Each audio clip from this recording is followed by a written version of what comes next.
بسم اللہ الرحمن الرحیم۔ السلام علیکم ورحمۃ اللہ وبرکاتہ۔ عزیز طلبہ و طالبات، اسٹڈی سیریز میں آپ سب کو خوش آمدید کہتے ہیں۔ ڈیئر اسٹوڈنٹ، آج ہم جماعت نہم کی اسلامیات میں باب دوم ایمانیات و عبادات کا ذیلی عنوان نمبر 4 حج اور قربانی، اس کے دوسرے پیج کی ریڈنگ کریں گے۔ اس سے پہلے ہم پہلے پیج کے شارٹ کوسچن اور اس کی ریڈنگ کر چکے ہیں۔ یہاں سے شروع کرنا ہے۔ 8 ذوالحج کو ادا ہونے والے ارکان تحریر کریں۔ 8 ذوالحج کو ادا ہونے والے ارکان تحریر کریں۔ حج کرنے والا 8 ذوالحجہ کو فجر کی نماز کے بعد احرام باندھے، 2 رکعت نماز پڑھے اور یہ دعا کرے کہ اے اللہ، میں حج کا ارادہ کرتا ہوں، تو اس کو میرے لیے آسان کر دے اور قبول فرما، اور تلبیہ کے درزیر الفاظ بلند آواز میں ادا کرے۔ لبیک اللہم لبیک، لبیک اللہم لبیک، لبیک لا شریک لک لبیک، ان الحمد والنعمت لک والملک لا شریک لک۔ ترجمہ: حاضر ہوں اے اللہ، میں حاضر ہوں، میں حاضر ہوں، تیرا کوئی شریک نہیں، تیرے ہی لیے تعریفیں ہیں، نعمتیں اور بادشاہت تیری ہی ہے، تیرا ان میں کوئی شریک نہیں۔ یہ تلبیہ کے الفاظ ہیں جو کہ حج کے دوران ادا کیے جاتے ہیں۔ ڈیئر اسٹوڈنٹ، آپ آیت بھی یاد کر سکتے ہیں، یہ والی ارکان، اور ساتھ میں ترجمہ بھی، یا پھر صرف ترجمہ ہی آپ لکھ سکتے ہیں جو آپ کو آسان اور مناسب لگے۔ فجر کی نماز کے بعد مکہ مکرمہ سے منا کے لیے روانہ ہو جائے۔ ظہر، عصر، مغرب، عشاء اور فجر کی نماز منا میں پڑھے۔ یہاں تک پہلے سوال کا جواب ہے، یعنی 8 ذوالحج کو ادا ہونے والے ارکان۔ ایک لائن پچھلے پیج پر ہے اور اس کے بعد یہاں تک سوال کا جواب ہے کہ 8 ذوالحج کو ادا ہونے والے جو ہے ارکان بتائیں، یا 8 ذوالحج کو ادا ہونے والے جو ہیں ارکان کیا ہیں۔ یہاں پر تلبیہ کا لفظ آیا ہے، تو ایک نیا سوال ہے تاکہ آپ لوگوں کا کنسپٹ جو ہے وہ کلیئر ہو جائے۔ تلبیہ سے کیا مراد ہے، اس کے ارکان تحریر کریں۔ ڈیئر اسٹوڈنٹ، تلبیہ سے مراد وہ کلمات ہیں جو حج اور عمرہ کرنے والا دوران حج دہراتا رہتا ہے، یعنی یہ وہ کلمات ہیں جو حج یا عمرہ کرنے والا دوران حج دہراتا رہتا ہے، اور یہ ارکان ہیں، یہ الفاظ ہیں۔ آپ نے قرآن آیت بھی یہ آپ نے پڑھنا ہے، الفاظ بھی، لبیک اللہم لبیک، لبیک اللہم لبیک، لبیک لا شریک لک لبیک، ان الحمد والنعمت لک والملک لا شریک لک۔ اور ساتھ میں ترجمہ ہے، حاضر ہوں اے اللہ، میں حاضر ہوں، تیرا کوئی شریک نہیں، تیرے ہی لیے تعریفیں ہیں، نعمتیں اور بادشاہت تیری ہی ہے، تیرا ان میں کوئی شریک نہیں۔ نیکسٹ سوال ہے، 9 ذوالحج کو ہونے والے ارکان تحریر کریں۔ 9 ذوالحج کو ہونے والے ارکان تحریر کریں۔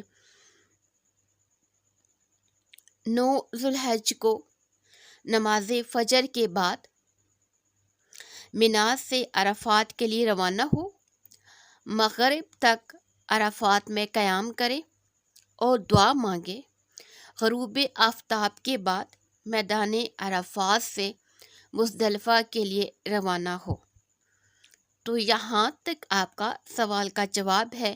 9 ذوالحج کو ادا ہونے والے ارکان تحریر کریں۔ 9 ذوالحج کو نماز فجر کے بعد مینا سے عرفات کے لیے روانہ ہو، مغرب تک عرفات میں قیام کرے اور دعا مانگے، غروب آفتاب کے بعد میدان عرفات سے مزدلفہ کے لیے روانہ ہو۔ تو یہاں تک اس سوال کا جواب ہے۔ ڈیئر اسٹوڈنٹ، یہاں پر میں نے تلبیہ کے کلمات پڑھے ہیں۔ ہو سکتا ہے الفاظ کی ادائیگی مجھ سے اچھے طریقے سے نہ ہوئی ہو، تو آپ اپنی اسلامیات کی جو ٹیچر ہیں ان سے آپ الفاظ کی درست ادائیگی جو ہے وہ پوچھ سکتے ہیں۔ مزدلفہ میں مغرب اور عشاء کی نمازیں اکٹھی پڑھے، رات مزدلفہ میں گزارے، رمی کے لیے کنکریاں چنے اور صبح کی نماز ادا کرنے کے بعد مینا کی طرف روانہ ہو۔ ڈیئر اسٹوڈنٹ، یہاں پر 13 لکھا ہوا ہے، 13، یہ یہاں سے 13 کا جواب ہے، جس کی وضاحت تھوڑی اوپر کی گئی ہے، لہٰذا جب ہم یہاں پر پہنچیں گے تو اس کا جواب یہاں پر ہوگا۔ یہاں تک ابھی ہم نے سوال نمبر 9 پڑھے ہیں۔ جب خوب روشنی پھیل جائے تو جمرہ عقبہ کو رمی کرے اور رمی کے بعد قربانی کرے، یعنی شیطان کو کنکریاں مارنا، پھر سر کے بال منڈوا لے یا کٹوا لے۔ سر منڈوانے کے بعد وہ احرام کی پابندیوں سے آزاد ہو گیا۔ پھر قربانی کے دنوں میں سے کسی ایک دن مکہ مکرمہ جا کر طواف زیارت کر لے۔ وقوف عرفات اور طواف زیارت کرنے کے بعد حج کے فرائض ادا ہو گئے۔ حج کے فرائض ادا ہو گئے۔ وقوف عرفہ حج کا رکن اعظم ہے۔ یہاں پر سوال نمبر 10 ہے، یہاں سوال نمبر 9 تھا۔ 9 ذوالحجہ کو ادا ہونے والے ارکان تحریر کریں، اور یہاں پر ہے وقوف عرفہ سے کیا مراد ہے۔ ڈیئر اسٹوڈنٹ، وقوف عرفہ یہ حج کا رکن اعظم ہے۔ یہاں پر حج کا خطبہ دیا جاتا ہے۔ وقوف عرفہ 9 ذوالحجہ کو میدان عرفات میں ٹھہرنا، جس میں نماز ظہر کی ادائیگی، اس کے بعد خطبہ حج کا سننا اور عصر کی نماز کی ادائیگی شامل ہے، وقوف عرفہ کہلاتا ہے۔ دوبارہ سنیں، وقوف عرفہ سے کیا مراد ہے؟ 9 ذوالحجہ کو میدان عرفات میں ٹھہرنا، جس میں نماز ظہر کی ادائیگی، اس کے بعد خطبہ حج کا سننا اور عصر کی نماز کی ادائیگی شامل ہے، یہ وقوف عرفہ کہلاتا ہے۔ حج کا رکن اعظم وقوف عرفہ کو ہی کہا جاتا ہے، کیونکہ وہاں پر حج کا خطبہ دیا جاتا ہے۔ اس کے بعد نمبر 10 کے بعد یہاں پر ہے وقوف مزدلفہ، آگے ہے، یہ بعد میں ہے۔ نمبر 11 پر ہے حج کی سعی۔ سعی سے کیا مراد ہے؟ صفا اور مروہ کے درمیان حاجی 7 چکر لگاتے ہیں۔ صفا اور مروہ کے درمیان حاجی 7 چکر لگاتے ہیں، اس کو سعی کہا جاتا ہے۔ یہ حضرت حاجرہ علیہ السلام کی سنت ہے۔ نیکسٹ ہمارے پاس ہے رمی جمرات۔ 10 ذوالحجہ کو شیطان کو کنکریاں ماری جاتی ہیں، یہ عمل رمی جمرات کہلاتا ہے۔ جیسے مناسک کی ادائیگی واجب ہے۔ یہاں پر ہم نے سوال نمبر 10 کیا ہے، وقوف عرفہ سے کیا مراد ہے۔ سوال نمبر 11 ہے حج کی سعی۔ سوال نمبر 12 تھا رمی جمرات سے کیا مراد ہے، اور اس کے بعد یہاں پر سوال نمبر 13 ہے جو کہ ہے وقوف مزدلفہ۔ تو مزدلفہ میں کیا ہوتا ہے؟ مغرب اور عشاء کی نمازیں اکٹھی پڑھیں، رات مزدلفہ میں گزاریں، رمی کے لیے کنکریاں چنیں اور صبح کی نماز ادا کرنے کے بعد مینا کی طرف روانہ ہو۔ تو یہاں سے آپ کو پھر وقوف مزدلفہ کی سمجھ آئے گی کہ وقوف مزدلفہ میں قیام کیا جاتا ہے، یعنی مغرب اور عشاء کی نمازیں اکٹھی پڑھیں، رات مزدلفہ میں گزاریں، شیطان کے لیے کنکریاں چنیں اور صبح کی نماز ادا کرنے کے بعد مینا کی طرف روانہ ہو۔ آخر میں الوداعی طواف ہے۔ یہاں پر کوشچن ہے طواف سے کیا مراد ہے اور اس کی کتنی اقسام ہیں؟ طواف خانہ کعبہ کے گرد 7 چکر لگانے کو طواف کہتے ہیں۔ طواف سے کیا مراد ہے؟ خانہ کعبہ کے گرد 7 چکر لگانے کو طواف کہتے ہیں، اور اس کی 2 اقسام ہے، یہاں پر سٹار لگایا گیا ہے۔ ایک سٹار میں طواف زیارت ہے اور دوسرا جو ہے طواف وداع یا الوداعی طواف ہے۔ طواف سے کیا مراد ہے؟ خانہ کعبہ کے گرد 60 چکر لگانے کو طواف کہتے ہیں، اس کی 2 اقسام ہیں، ایک طواف زیارت ہے اور ایک الوداعی طواف یا طواف وداع ہے۔ شیڈول کے مطابق مدینہ منورہ حاضر ہو اور وہاں 8 یا 9 دنوں کے قیام میں کوشش کرے کہ مسجد نبوی خاتم النبیین صلی اللہ علیہ وآلہ وسلم میں متواتر 40 نمازیں پڑھے۔ سوال نمبر 14 ہے کس جگہ متواتر 40 نماز کی ادائیگی کی فضیلت بیان ہوئی ہے؟ کس جگہ پر؟ تو مسجد نبوی خاتم النبیین صلی اللہ علیہ وآلہ وسلم میں متواتر 40 نماز کی ادائیگی کی فضیلت بیان ہوئی ہے۔ ڈیئر اسٹوڈنٹ، یہاں تک ہمارے پہلے پیج کی ریڈنگ اور دوسرے پیج کی ریڈنگ کو ملا کر 15 سوال شارٹ کویسچن مکمل ہوتے ہیں۔ پہلا جو اس پیج کا سوال تھا وہ 8 ذو الحج کو ادا ہونے والے ارکان ہیں۔ دوسرا سوال ہے 9 ذو الحج کو ادا ہونے والے ارکان۔ تیسرا سوال ہے وقوف عرفہ سے کیا مراد ہے، جو کہ سوال نمبر 10 تھا۔ سوال نمبر 11 ہے صحیح سے کیا مراد ہے۔ سوال نمبر 12 تھا رمی جمرات سے کیا مراد ہے یا کسے کہتے ہیں۔ سوال نمبر 13 ہے وقوف مزدلفہ سے کیا مراد ہے، یہ جو اوپر آ گیا ہے۔ سوال نمبر 13 ہے۔ سوال نمبر 14 ہے کس جگہ متواتر 40 نماز کی ادائیگی کی فضیلت بیان ہوئی ہے۔ سوال نمبر 15 ہے طواف سے کیا مراد ہے اور اس کی کتنی اقسام ہیں۔ تو ڈیئر اسٹوڈنٹ، یہاں تک ہمارا حج اور قربانی کا جو دوسرے پیج کی ریڈنگ کا ہاف پیج ہے وہ یہاں پر مکمل ہوتا ہے۔ اس کے بعد نیکسٹ ٹاپک ہمارے پاس ہے قربانی، جو کہ اسی جو ٹاپک ہے ذیلی عنوان حج اور قربانی، اس کا نیکسٹ ٹاپک ہے۔ یہاں تک حج کا ٹاپک مکمل ہوتا ہے۔ سیکنڈ جو اس کا سب ہیڈنگ ہے قربانی، وہ یہاں سے سٹارٹ ہوتا ہے۔ قربانی سے کیا مراد ہے؟ قربانی سے مراد اللہ تعالیٰ کے قرب کے حصول کے لیے عید الاضحیٰ کے دنوں میں مخصوص جانور کو نبی کریم خاتم النبیین صلی اللہ علیہ وآلہ وسلم اور آپ خاتم النبیین صلی اللہ علیہ وآلہ وسلم کے جد امجد کہتے ہیں بزرگ آبا و اجداد حضرت ابراہیم علیہ السلام کی سنت کے مطابق ذبح کرنا ہے، یعنی قربانی سے کیا مراد ہے۔ تو سوال نمبر 16 ہے جو یہاں سے سٹارٹ ہوگا، قربانی سے مراد اللہ تعالیٰ کے قرب کے حصول کے لیے عید الاضحیٰ کے دنوں میں مخصوص جانور کو نبی کریم خاتم النبیین صلی اللہ علیہ وآلہ وسلم اور آپ خاتم النبیین صلی اللہ علیہ وآلہ وسلم کے جد امجد حضرت ابراہیم علیہ السلام کی سنت کے مطابق ذبح کرنا ہے۔ یہاں تک سوال نمبر 16 کا جواب ہے۔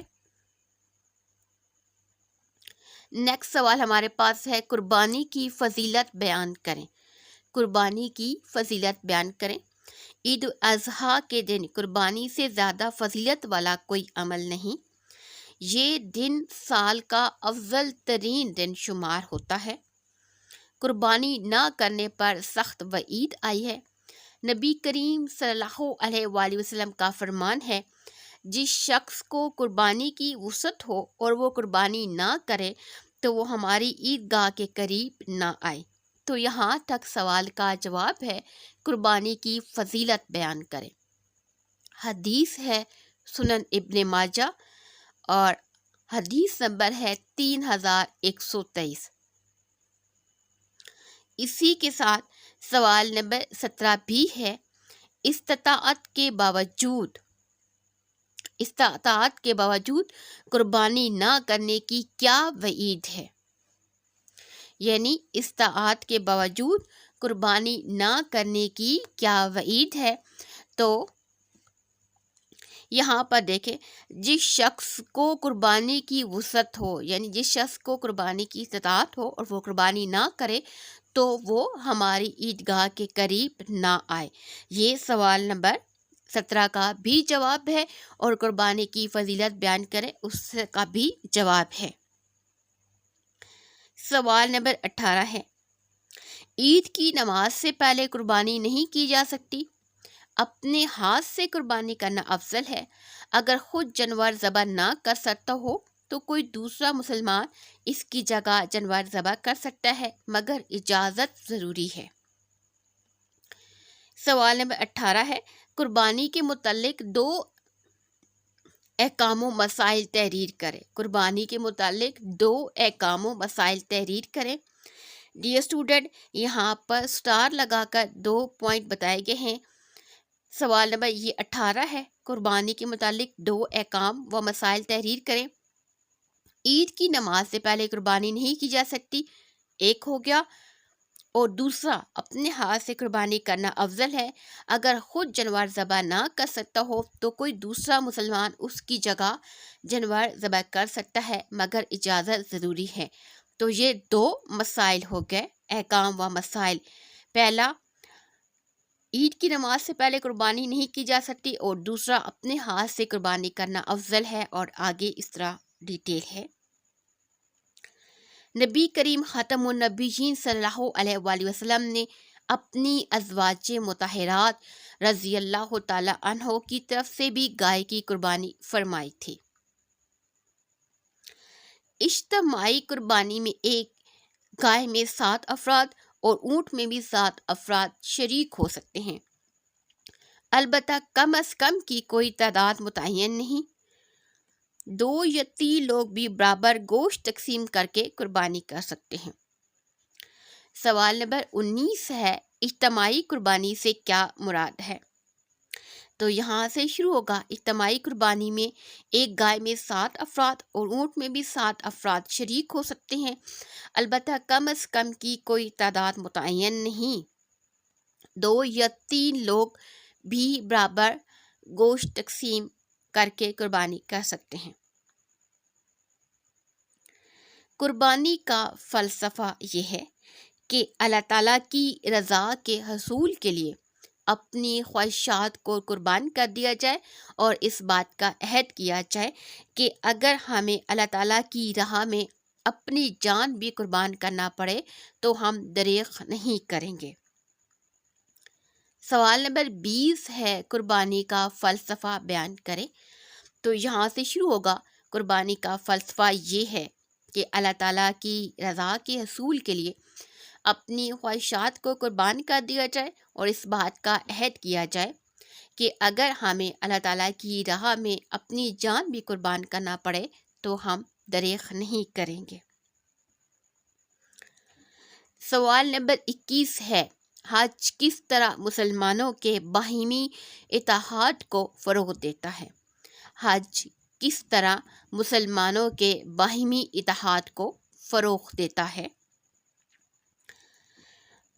حج ملت اسلامیہ کے اتحاد اور اجتماعیت کا مظہر ہے۔ حجاج کرام جب حج کے لیے جمع ہوتے ہیں تو ان کا لباس، اعمال، یہاں تک کہ زبان پر بھی ایک ہی جیسے کلمات جاری ہوتے ہیں۔ ان سب کے مناسک بھی یکساں ہوتے ہیں اور وہ مل کر ایک ہی کعبہ کے گرد طواف کرتے ہیں۔ یہاں تک ڈیئر اسٹوڈنٹ شارٹ کویسچن ہے کہ حج کس طرح مسلمانوں کے باہمی اتحاد و یکجہتی کو فروغ دیتا ہے؟ اور اگر یہی سوال لانگ سوال میں شامل ہو جائے کہ نمبر اس کے زیادہ ہوں، حج کس طرح مسلمانوں کے باہمی اتحاد کو فروغ دیتا ہے، اگر یہ 2 نمبر کا سوال ہے تو پھر آپ نے یہاں تک لکھنا ہوگا۔ لیکن اگر آپ دیکھتے ہیں کہ یہ 2 سے زیادہ نمبر کا ہے، 4 نمبر کا ہے یا پھر 6 نمبر کا ہے، تو پھر آپ نے اس پیراگراف کے ساتھ جو نیکسٹ 3rd پیج ہے اس کے اوپر بھی جو چھوٹا سا پیراگراف دیا گیا ہے وہ بھی آپ اس کے ساتھ شامل کر سکتے ہیں۔ لاسٹ کویسچن ہے حج کے فوائد تحریر کریں۔ یہاں پر کویسچن نمبر 21 بھی لکھا گیا اور 22 بھی لکھا گیا، آپ انہی میں سے بھی کوئی 2 فوائد جو ہیں وہ تحریر کر سکتے ہیں کہ حج کا فائدہ کیا ہے۔ حج ملت اسلامیہ کے اتحاد اور اجتماعیت کا مظہر ہے۔ حجاج کرام جب حج کے لیے جمع ہوتے ہیں تو ان کا لباس، اعمال، یہاں تک کہ زبان پر بھی ایک جیسے کلمات جاری ہوتے ہیں، ان سب کے مناسک بھی یکساں ہوتے ہیں اور وہ مل کر ایک ہی کعبہ کے گرد طواف کرتے ہیں۔ حج کے موقع پر لڑائی جھگڑے اور فساد سے سختی سے منع فرمایا گیا ہے، جس سے ایک دوسرے کے لیے ہمدردی کے جذبات پیدا ہوتے ہیں۔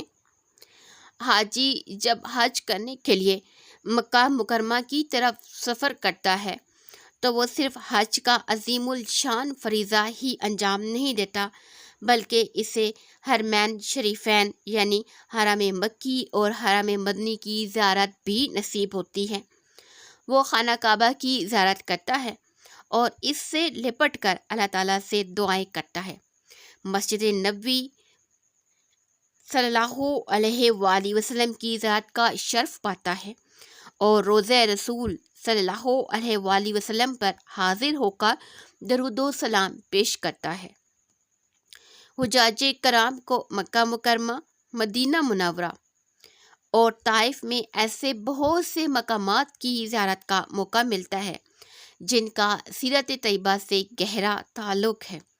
گویا حج کا یہ سفر صرف مناسک حج ادا کرنے کا سفر ہی نہیں بلکہ بہت سے اسلامی مقامات کی زیارت کا سفر بھی ہے، جس سے انسان کی روحانیت اور اسلامی معلومات میں بھی اضافہ ہوتا ہے۔